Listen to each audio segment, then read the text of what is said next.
దేవుని పరిశుద్ధ నామములో మీ అందరికీ ప్రత్యేకమైన శుభములు. టుడేస్ గాడ్స్ ప్రామిస్, హెబ్రీయులు రాసిన పత్రిక 11వ అధ్యాయం మొదటి వాక్య భాగం.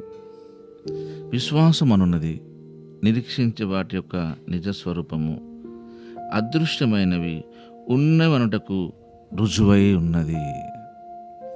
దేవుడే చెప్తున్నాడు, అదృశ్యమైనవి, కనబడనివి, ఉన్నవి అనడానికి అన్నమాట. గమనించారు, అదృశ్యమైనవి ఉన్నవనడానికి రుజువు నీవే, సాక్ష్యం నీవే.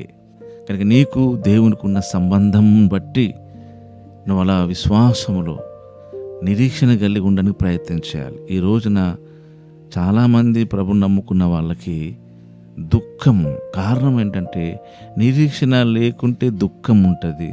దుఃఖం ఉన్న వాళ్లకు నిరీక్షణ లేదని అర్థం. ఈ విషయం గమనించాలి. దీనికి సంబంధించిన ఒక వాక్య భాగం చూడండి.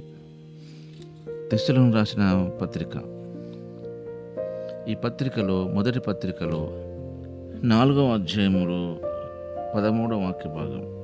నిరీక్షణ లేని ఇతరుల వలె మీరు దుఃఖపడకుండా నిమిత్తము అక్కడ ఇంకొక విషయం రాబడ్డదట్టు ఇటు అయిపోయి ఆలోచించాలి. నిరీక్షణ లేని అన్నమాట. గమనించండి, నిరీక్షణ లేని ఇతరుల వలె మీరు దుఃఖపడకుండా నిమిత్తం అంటే, ఇతరులకు నిరీక్షణ లేదు కనుకనే దుఃఖపడుతున్నారు. మీరు నిరీక్షణ కలిగి ఉండండి. ఇక్కడ నిరీక్షణ లేకుండా ఉంటే దుఃఖం ఉంటుంది. నిరీక్షణ లేని ఇతరుల వలె మీరు దుఃఖపడకుండా నిమిత్తము.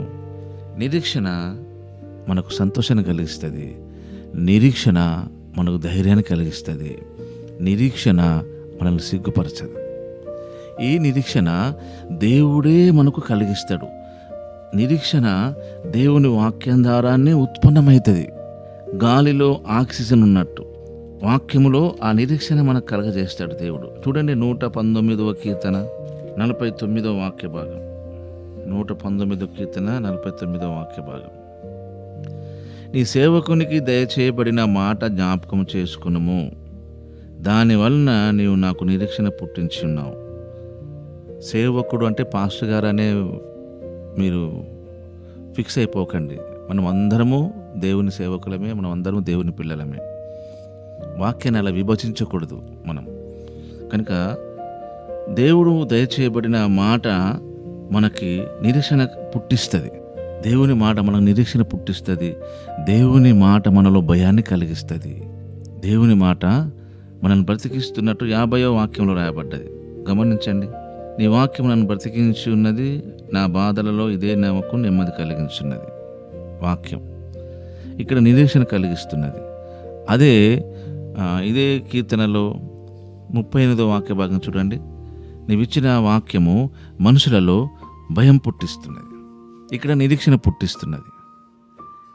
అక్కడ 50వ వాక్యంలో నెమ్మది పుట్టిస్తున్నది. నిరీక్షణ పుట్టిస్తుంది, భయం పుట్టిస్తుంది, నెమ్మది పుట్టిస్తుంది. దేవునితో నడిచే సహాయము కలిగిస్తుంది. మన వాక్యమే చదవము, చదివిన వాక్యాన్ని అర్థం చేసుకోము, వింటున్న వాక్యాన్ని కూడా అపార్థం చేసుకుంటాము. దేవుడు నీతో మాట్లాడుతున్న సంగతే నువ్వు గ్రహించవు. ముండ్ల పొదలో ఉన్నట్టు రాతి పొదలో పడ్డట్టే వాక్యం అవుతుంది. దారి ప్రక్కన పడినట్టే అవుతుంది.